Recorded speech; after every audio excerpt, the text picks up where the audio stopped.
રામ રામ સીતારામ જય શ્રી કૃષ્ણ જય માતાજી જય ગોપાલજી ઠાકરજણી જય જલારામજી જિનેન્દ્રજી સ્વામિનારાયણ મહાદેવ હર હર હર મહાદેવ. કેમ છો?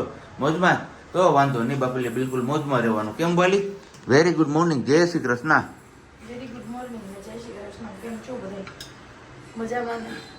તો વાંધો નહીં, તબિયત પાણી સારા બધાના? એકદમ ચકાચક મસ્ત બોલે તો. ઓકે, તો વાંધો નહીં. ને બાકી આપણે સિલસિલો યથાવત કર્યો હતો જ્યારે સુવિચાર ચાલુ કર્યા ત્યારે મોર્નિંગમાં કહેવાનું, અને પછી ધીમે ધીમે એમ કેમાં સાંજમાં પલટાઈ ગયો એ સમય કંઈ ખબર ન પડી. તો આજથી હવે પાછા આપણે કન્ટિન્યુ કરીએ છીએ. કીધું સવારમાં ઇન્ટ્રો કરીએ ને ત્યારે જ એક મસ્ત મજાનો સુવિચાર તમારા લોકો સાથે આપણે શેર કરીએ. હું કેવું તારું? સુવિચાર હંમેશા સવારમાં જ હોય, પણ આપણું કઈ શેડ્યુલ સરખું હોય નહીં, એટલે પછી હું બધું હાલ્યું છે હટાઈ લે, બિચારા બધા સહન કરી લે આપણે. તો કઈ નહીં, કોઈના વર્તમાનને જોઈને એમના ભવિષ્યની મજાક ના ઉડાવવી જોઈએ. કારણ કે સમય એટલો તાકાતવાર છે ને કે કાળો કોલસો હોય ને એને પણ હીરામાં ફેરવી દે છે. બરોબર ને વાલી? એકદમ બરોબર. શું સુવિચાર કીધો છે, બિલકુલ આપને લાગુ પડે છે. સમય કેમ કે આપણે જયારે નહોતું ને આપણી આગળ સિયા બેબી, ત્યારે બહુ બધી મજાક ઉડાવી, બહુ બધું બોલ્યા, બહુ બધું કીધું. એને તો કહેતા કે ગાડી લઈને રખડે રાખે, એને ક્યાં છોકરા છે. હવે અત્યારે શું કહેશો તમે બધા કયો? કેમ કે સમય કદાચ અશક્ય હોય ને એમને ભગવાન શક્ય પણ બનાવી શકે છે ને. અમારી માટે જીવતો જાગતો પુરાવો છે, હે ને સાબજી? બરોબર છે. સમય ક્યારે કોઈનો પલટે છે ને એ ખબર નથી પડતી. યસ, એટલે જ શું બોલો છો? બોલું એટલે જ સમય હું બલવાન કે સમય બલવાન હોતા હે નહીં, કે આવે છે એવો કંઈક અલગ બીજું છે, હિન્દીમાં કહેવત છે, પણ હવે યાદ આવશે ત્યારે કહેશું.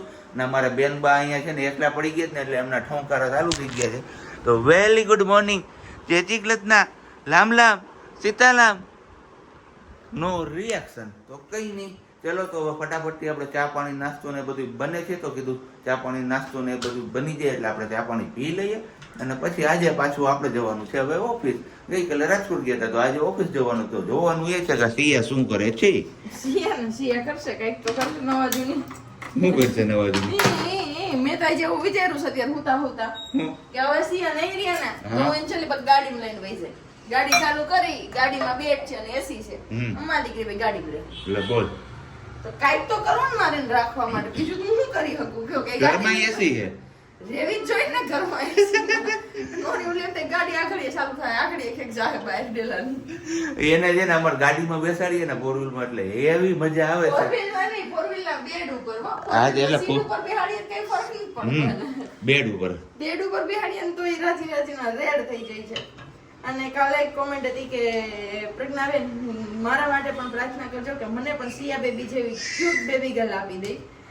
મારી ઘરે પણ કાંઈ નથી તો ચોક્કસથી હનુમાનજી મહારાજ બધાની ઘરે સારું કરશે જલ્દીથી. ને અમારી ક્યુટ ગર્લ જો. અને કોઈ કીધું હતું ને કે કેમ નહીં ખાવાનું કંટાળાનું શાક ને ખીચડી, તો તમે જુઓ છો અમારી સિયા બેબી જેવું પછી તોફાની આવશે. એટલે ના પાડું છું કે કંટાળાનું શાક ને ખીચડી ન ખાતા, પછી આવું સહન નહીં થાય. બહુ અઘરું છે હાચવું અમારું તો. એટલે પ્રજ્ઞાએ કહી દીધું કે એમની જયારે ડિલિવરી ડે હતો એમના આગળના દિવસો, એટલે કે રાત્રે શું ખાધું હતું. વિડિયો જોયો હશે એટલે ખબર જ હશે. કંટોલાનું શાક ને ખીચડી ખાધી હતી, કારણ કે ચોમાસાનો સમય હતો. હા, અને ડોક્ટરે સાદું ખાવાનું કીધું તો પછી મમ્મી ને લોકોએ કીધું કે પછી તું કંટ્રોલાનું શાક ન ખાઈ શકે. તો હજી તો ચોમાસું ઘણું બાકી હતું, કેમ કે શ્રાવણ મહિનો આવ્યો જ નતો, તો કંટ્રોલા તો બહુ લાંબો ટાઈમ સુધી મળવાના હતા. તો એ ખાઈ લીધું હતું. પછી તો કઈ ખવાય એમ નતું. પછી ખબર જ હતી કે ભાજીઓ ને એવું જ ખાવાનું છે, બાજરાના રોટલા. એટલે જેમને પણ આ ક્વેશ્ચન પૂછ્યો હતો એમને આન્સર મળી ગયો છે. ને હવે જઈએ આપણે બેનબા પાસે. નહીં તો બેનબા પાછું હું ચાલુ થઈ જાય તો પાછું અમારે એમનું બંધ નહીં થાય. પછી પાછા આપણે આગળ મળીએ છીએ મસ્ત મજાના ક્વેશ્ચન આન્સર સાથે. આજે ક્વેશ્ચન પણ તમારા લોકો સાથે સવારમાં જ શેર કરવો છે આપણે.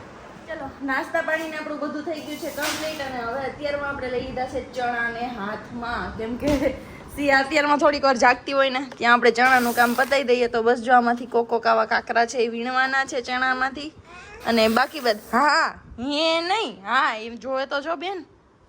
હા એ કાકરા, આ ચણા છે. ચણા થોડાક મોટા થાહો ને પછી તમારે રહેવા નહીં દો. તગારા પાસે પૂગીને પછી આમ કરશો કે લાઈ મમ્મી હું વીણાવું, પછી મમ્મી બધે ચણાવી છે ને તું બધા ઉડાડજે.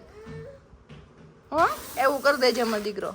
તો બસ જો આમાંથી કાકરા વીણવાના છે. કાકરા બાકરા વીણી સાફ કરી અને પછી આપણે એમાં લગાવી દઈએ બોરિક પાવડર, એટલે વાંધો ન આવે. અને સાબજી અહીંયા નવા મોજા કાઢે છે અને એની દીકરી હાથ ઉલાડે છે પપ્પા તૈયાર થઈ ગયા છે ને હવે હમણાં મને ક્યાંક લઈ જાય પણ હવે જ ખેલ અમારો સાચો ચાલુ થવાનો છે કેમ કે બેનને જવું હોય છે ને પાપાને એકલા જવાનું હોય છે તો બસ આવું કંઈક કરી છે તો અત્યારે મેં કીધું હું જાગે છે ને ત્યાં ચણા લઈ લઉં તો મારા એક ચણા થઈ જાય ને ભરાઈ જાય પછી શું થાય કે ખરાબ થઈ જાય કે મટકા પડી જાય અને આખા ચણા જટ દઈને રહી નહીં મગ ચણા એ બધી વસ્તુ કેમ કે એમાં ફટાફટ મટકા ને એવું પડી જાય તો અત્યારે તો આપણે આગળ બોરિક પાવડર છે કે નહીં મને નથી ખબર કેમ કે ગયા વર્ષે મમ્મી હતા તો બધું મમ્મીએ સ્ટોર કર્યું હતું ને મમ્મીએ ભર્યું હતું એટલે જોઈએ આપણે ગોતી જોઈએ કે બોરિક પાવડર મળી જાય તો નહીં મળે તો પછી સિયા બેબીને આપણે વોકરમાં લઈને જઈએ છીએ ઓલા સ્ટ્રોલરમાં એવી રીતે લઈને જાશો ને બોરિક પાવડર લાવશો ને બીજું એ છે કે કાલે ધવલ કપડાં આપવા ગયા હતા પારસીના પણ એક જ બહાર પડી હતી ને સંચા ઉપર 3 જોડી સિલાઈ મશીન પર ઈ જ લઈને વયા ગયા ને જે થેલો ભરેલો હતો ને ઘરે રહી ગયો એટલે 2 થેલા થવાના હતા એની જગ્યાએ એક જ થેલો લઈને દઈએ ભાઈ એની 3 જોડી હતી ને ઈ અને એક આખો થેલો ભર્યો 7-8 જોડીનો એ રહી ગયો છે તો એ પણ પારસીમાં દેવા જવાનું છે પણ હવે અત્યારે એવું થાય કે સવારમાં કેટલા વાગે બાપા હોય ન હોય દાદા કઈ નક્કી ન હોય અને ત્યાં છે થેલો ને સિયા બે લઈને જાઉં પછી ધક્કો થાય એના કારણે હું ટાળું છું કેમ કે તડકો થઈ ગયો એક તો તડકાની સિયાને લઈને ગઈ હોય અને પછી ન હોય ને પાછું આવવું તો બહુ અઘરું થઈ જાય પણ હવે જોઈએ થેલા હોય તો પાછું પુગાઈ નહીં તો પહેલા તો અત્યારમાં ચણા સાફ કરી લઉં અને આ બેન જો શું કરવું છે તારે શું કરવું વોકરમાં બેસાડ દઉં હે થોડી વાર એમાં રમાલ ચલો કઈ વાંધો નહીં હવે એને વોકરમાં જ બેસાડી દઉં બાકી બધા આપણો મેળે નહીં પડે કઈ ચલો સવારે આપણે ચણા ભરતા હતા મુહૂર્તનું આવ્યું તે પછી પાછું મુહૂર્ત આવ્યું તો ભરી દીધા બોરિક પાવડર પૂરો થઈ ગયો અને આટલા ચણા આપણા વધ્યા હતા એના માટે આપણે બરણી સાફ કરીને રાખી દીધી હતી અને બાકી બધા આપણી રસોઈ પણ બની ગઈ છે અને રસોઈમાં જે સાદું ને સિમ્પલ છે કેમ કે સાંજે તાંજરીની ભાજી બનાવવાની હતી પણ સબ્જી ના પાડી દીધી કે હું નહીં ખાવ હા ચલો આપણે વાત કરતા હતા એની રસોઈમાં આપણે બનાવી છે તાંજરીની ભાજી ને ખીચડી સાદું સિમ્પલ જ છે કેમ કે બીજું કંઈ ખાવાની ઈચ્છા નહોતી ને ધવલે ના પાડી હતી કે હું ખાઈશ નહીં ભાજી કે ખીચડી એવું કંઈ એટલે એમના માટે કંઈ બનાવવાનું આવે નહીં આપણે તો બસ મારા માટે ખીચડી ને ભાજી કીધું અત્યારે બનાવીને ખાઈ લઈએ આપણે બેન બને આપણે બહાર બેસાડી દીધા છે જાગી ગયા છે ને કે થોડી વાર બહાર બેસે જોઈએ એ શું ખાશે કેમ કે એમના ખાવામાં રોજ ના ધાંધિયા છે કંઈ ખાવું જ નથી હોતું ને તમારામાંથી એક દિવસ મેં કીધું હતું તો કોમેન્ટ કરી હતી કે પ્રેગ્નન્ટ બધા બાળકો એવા જ છે કોઈને કંઈ ખાવું જ નથી તેને હું ખવડાવવું આપણે એમ મજા થાય જે આપણે એમ થાય કે પહેલું બનાવી દઈએ તો ખાશે પહેલું બનાવી દઈએ તો ખાશે પહેલું બનાવી દઈએ તો ખાશે પણ છતાંય કશું ખાવું જ નથી અને મારી સિયા દીકરીને તો શું છે કે છાશ આપો ને તો કાંઈ ન જોઈએ ઓલમોસ્ટ ફેવરેટ છે એની જે મને છાશ ભાવે છે ને એટલે હવે છાશ અમે કેવું કર્યું છે કે છુપાઈને પીવાનું ચાલુ કર્યું છે કેમ કે જમવા ટાઈમે છાશ મારે જોઈએ છે તો યા તો હું એમને પહેલાં જમી લઉં અને યા તો પછી હું છાશને સ્કીપ કરી દઉં એવું કંઈક કરવું પડે છાશ હોય ને તો એને જમવું ન હોય અને આપો ને તો ખાલી છાશ જ પીવી હોય અને ખાવામાં બસ ઓલ વાઇઝ ધાંધિયા અત્યારે રમાબેન વાળી ઢીંગલી એન્જોય થાય છે માસીબાઈ લઈ આપી છે તો બહુ મસ્ત મજાની એમની આ રાખેલા છે કેમ કે કોઈ અત્યારે રમાડવાનું છે નહીં અને પ્લસમાં ધવલ નથી ને થોડુંક વધારે યાદ આવે છે ને હમણાં પણ થોડી વાર પહેલાં જે સુડાવીને એમની પહેલાં લઈને ગઈ આજે ખીચડી આપણે કઈ બનાવી ખબર મગની ફોતરાવાળી દાળ પૂરી થઈ ગઈ છે આપણી આગળ અને લેવા કંઈ ગયા નતા તો છડી દાળ નાખીને ખીચડી બનાવી નાખી ચાલો ખાલી પીળી આ છે આપણી તાંજળિયાની ભાજી કેરીની કટકી કેરીનો રસ તો બસ આવા કંઈક બપોરા છે આવી જાવ તમે લોકો બપોરા કરવા માટે છાશ સંતાડી દીધી છે અત્યારે આપણે આવ્યા હતા મારુતિના શોરૂમે કારણ કે ગાડી થોડીક ડેમેજ થઈ છે તો એ રિપેરમાં ને બધું મૂકવાનું હતું તો એ મૂકવા આવ્યા હતા આપણે હવે ગોતીએ છીએ રિક્ષા કીધું રિક્ષા મળી જાય તો આપણે ઘરે પહોંચી જાય ટાણાહામાં પછી જવાનું છે પાછું આપણે કંઈક ડીમાર્ટમાં કારણ કે પ્રજ્ઞા કહેતી હતી કે ગ્રોસરીની આઈટમ ને બધું લેવા જવાનું છે તો બાઇક લઈને સીધા ઉપર શું ડીમાર્ટમાં રિક્ષા એ કોઈ નથી મળતી જે જોવે ભરાઈને જ આવે છે અહીંયા તો રિક્ષા ભાડું 50 રૂપિયા ચાલે તો કે 100 રૂપિયા લ્યો વેઇટ કરીએ 50 વાળી રિક્ષા મળી જાય તો આપણે અત્યારે નહીતર પછી 100 દેવા પડશે બસ તો આપણે ઘરે પહોંચ્યા છીએ અને પાછળ તમે જોવો છો એમ ગ્રોસરીની આઈટમ બધી તપાસવા માંડી છે કે કઈ કઈ વસ્તુ છે ને કઈ કઈ વસ્તુ નથી તો જે લેવાનું છે એમનું લિસ્ટ કરી લે સિયાબેન આરામ ફરમાવે સિયાબેન જાગે એટલે આપણે જવાનું છે સીધું ડીમાર્ટની અંદર બરોબર ને વાલી જમવાનું તો મેં તને આઈડિયા આપ્યો પણ હવે તને મેળ પડે ના પડે મારે કેમ કરવું યાર હા તો યાર તો પછી તને યાર શું ખાવું છે બપોરે તો તે ખીચડો ખાધો એવું કીધું ખીચડો જ કહેવાય એને છાશ લેવાની એ ડિમાન્ડમાં બધું મળી જાય એ જોઈ લે એ શું કીધું એક ઘૂંટડી મેંગો શેક હતી બનાવી એટલા માટે એ પીધી. તો મને ન દીધું. નહીં તમે નથી પીતા, તમારે પીવું હોય તો કપ ભર્યો છે એમાંથી શેનો મેંગો શેકનો. મેંગો ને મારે ગુલાબ જોઈએ. ગુલાબ શેક નથી, દૂધ જ નથી, એટલે થોડુંક હશે. દૂધમાં નહીં ભાગ પાડવાનો, આજે થોડુંક વપરાઈ ગયું વધારે દૂધ. હું ભાવને હું અને તું કેસ બોલ. તો હવે તારા ઉપર છે, મને ભાવે ને એવું તારે કરવાનું છે. તમને ભાવે જ નહીં કંઈ, મારે કરવું નથી ને ભાવે એવું. તો પછી મેં તો ઓપ્શન આપ્યો તો તને, પણ તે ના પાડી. તે તો એક કામ કર, હું મારું લઈ લઈ, તું તારું બનાવી લે. ઈ જ થાય ને, બપોર પર મેં ખાધું ઈ ખીચડી ભાત તો હવે મારું બનાવવું હું. દાળ ભાત, શાક રોટલી, સંભારો. ઈ તો મારું કે ફેવરેટ તો તમારું ફેવરેટ થઈ ગયું. દાળ ભાત શાક રોટલી ને સંભારો ને બધું કરું તો કાંઈ નહીં, તને જે મજા આવે ને બનાવી જાય.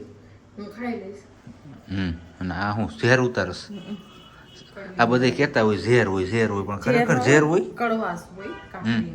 આ નો કાઢીએ ને તો કાકડી સેજ કડવાશ વાળી લાગે છે. આડી એ તો સારું નરવી. તો તમને દેતી જઈશ. હું તો મને તો ભાવતી જ નથી કાકડી. એ વાત એ સાચી. હું એ વાત એ સાચી. તમને કાકડી નથી ભાવતી, તમને ચીબડું હોય તો ભાવે. કાકડી માં એમ કે નકરું પાણી હોય, ઉનાળા પાણી જ ન ઘટવું જોઈએ, એટલે બધા કાકડી ખાય. તરબૂચ ખવાય, ટેટી ખવાય, એક બાઈટ માં રાખી થઈ જાય એમ ન હોય.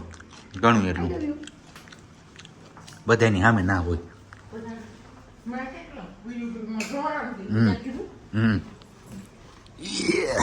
તો શું કરશું કે ફટાફટથી ખાવાનું ઓપ્શન નથી બહારથી લાવવા સિવાયનો.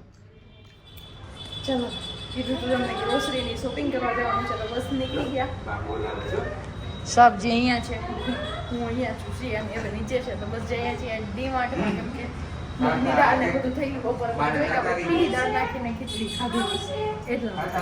તમારામાંથી જ કોઈની કોમેન્ટ હતી કે પ્રજ્ઞાબેન એક્ટિવા લઈ ગયો, તો આપણી આગળ ઓલરેડી છે ને સબ્જી, પણ આકીએ નહીં એટલા માટે. બાકી પડ્યું તો છે આપણી આગળ પણ એક્ટિવા, પણ ઉપયોગ બહુ ઓછો થાય. સિયાન રાખે એવું કોઈ નમરે નહીં. એટલે બસ પહોંચી ગયા છીએ ડીમાર્ટમાં. હવે જોઈએ ખરીદી કેટલી થાય છે અમારે, કારણ કે બેનબા અહીંયા પહોંચ્યા ને ત્યાં અમને નીની આવવા માંડી. જોતો એનું મોઢું હુઈ તો જાહે જી, અંદર ટાઢું ટાઢું છે ને એમ. કઈ ને સારું હાલો, એ હું એની પેલા ફટાફટ લઈ લઈએ આપણે, બરોબર ને. ખાણી પીણીમાં કઈ નથી તો કે પટ્ટી ને એવું બધું લઈ લઈએ આપણે. ના હળવો કડવો નાસ્તો કેમ. આવ્યા છીએ અત્યારે રમકડા ડિપાર્ટમેન્ટમાં. કંઈ સિયાબેનને નવું રમકડું ગમી જાય તો લઈ લઈએ, બરોબર ને. જો સિયા નહીં મેળ આવે એને, હજી નથી ઓળખાણ પડતી. હે દેખાતું નથી ને એટલે. ખરીદી થઈ ગઈ છે પૂરી આપણે, અને બસ હવે પોપકોર્ન લેવાના છે. બેન બા અમારા પોપકોર્ન બને છે એ જોવે છે. મસ્ત મજાના ચીઝવાળા પોપકોર્ન લેવાના છે આપણે આજે. આપણી ખરીદી ઓલમોસ્ટ પતી ગઈ છે, અને હવે બસ સાંજના ભોજનની વ્યવસ્થા કરવાની છે. કેમ વાલી, શું કરશું? ભોજનમાં બંનેનું અલગ અલગ છે આજે. તો આપણી છે દાળ બાટી અને એમનું છે ગાંઠિયા. તો બસ બંને જગ્યાએ હવે જવાનું છે ને, પહેલાં એ કલેક્ટ કરવાનું ને ઘરે જઈને ભોજન કરવાનું છે. સાંજનો સમય છે તો હવે ટ્રાફિક વધતી જાય છે. જેમ જેમ ઠંડો પોર થાય જ ને એમ એમ ટ્રાફિક વધે છે. ઠંડા પોર ને એક બપોર વચ્ચે એસી ન હોય અને પાવર નું બારું હોય તો સીધું મોલમાં વહી આવવાનું. લ્યો કે ન લ્યો, આટો મારી નીકળી. ને બાકી અહીંયા ફૂડીસ ફ્યુલ કંઈક નવું બન્યું છે, પણ ત્યાં ટ્રાય નથી કરવી આપણે. કોલ્ડ ડ્રિંક્સ ને એવું બધું પીવાનું છે. હમણાં એક પેલું ફેમિલી હતું ને, કોઈ પિયર આવ્યું હોય છે તો નાના નાની ભેગું છોકરાને કે તું બેસ ને છોકરીને કે તું બેસ, તે કઈ બેસવું નતું. એ લોકો કહેતા હતા કે આપણે ત્યાં કંઈક નાસ્તો કરીએ કટક બટક. તો અહીંયા જમવાનું નથી, ખાલી ના કોલ્ડ ડ્રિંક્સ જ છે. આપણે ક્યાં આવ્યા દાલ બાટી લેવા આવી ગયા છીએ. સદ અમર દાલ બાટી રાજસ્થાની સ્પેશિયલ, અને સાબજી જતા રહ્યા છે લેવા માટે. જોયા પણ બહુ ઝૂમ નહીં થાય, બહુ ઝૂમ થવા જાય ને આઈફોન તો આપણો રેરાવણ છે ઝરમરિયા થાય. આવી ગરમીમાં પણ સાબજીની જેમ દાલ બાટી ખાવાવાળા હોય છે, તેમાં ફાઇનલ થઈ ગઈ. કેમ કે સાબજી જેમ દાલ બાટી ખાઈ બીજા બધાને પણ ખાવી તો હોય જ. બસ તો ઘરે પહોંચી ગયા છે ને, વાગ્યા છે અત્યારે 8:15 ને વારું પાણીનો સમય થઈ ગયો. વારું પાણી તમે જોયું એમ, આપણે એક જગ્યાએથી દાળ બાટી લીધી ને એક જગ્યાએથી ગાંઠિયા લીધા. ગાંઠિયા તો લગભગ શેર કર્યા હોય કે ના કર્યા હોય. ઓકે, તો ખાલીપુર રોડ ઉપર આપણે જે ખોડિયાર ફરસાણ છે ને, એટલે ખોડલ ગાંઠિયા કે ખોડિયાર એવું કંઈક છે, ત્યાંથી લીધા છે. અને મસ્ત મજાની શુદ્ધ ઘીમાં બનેલી જલેબી, નો ફૂડ કલર, નો ફૂડ કલર, એ પ્લસ એકદમ પોઈન્ટ છે. એ આપણે કહ્યું ને ઘીમાં બને છે એ આપણે કહ્યું અને સબ્જી તેલ બરોબર, ખાવી એમથી. જોરદાર જમાવટ આવે એવું હોય. અને બાકી આપણી દાળ બાટીમાં આટલી બધી વસ્તુ ભેગી આવી છે, ડુંગળી, ટામેટું, ભૂંગળા, તીખી ચટણી, અને આની અંદર છે આપણી દાળ. ક્યાંય ગઈ દેખાતી નથી. હા, આ રહી. તો હાલો વારું પાણી કરી લઈએ આપણે, અને પછી પાછા આપણે આગળ કન્ટિન્યુ કરીએ છીએ, કારણ કે હજી એક વસ્તુ આપણે ખાવાની બાકી રહી છે. જો કે આપણે મોલમાં ગયા હતા ત્યાં જ એમને ઈચ્છા વ્યક્ત કરી હતી, તો કીધું આપણે એ વસ્તુ નથી ખાવી, બીજી વસ્તુ ખાવી છે.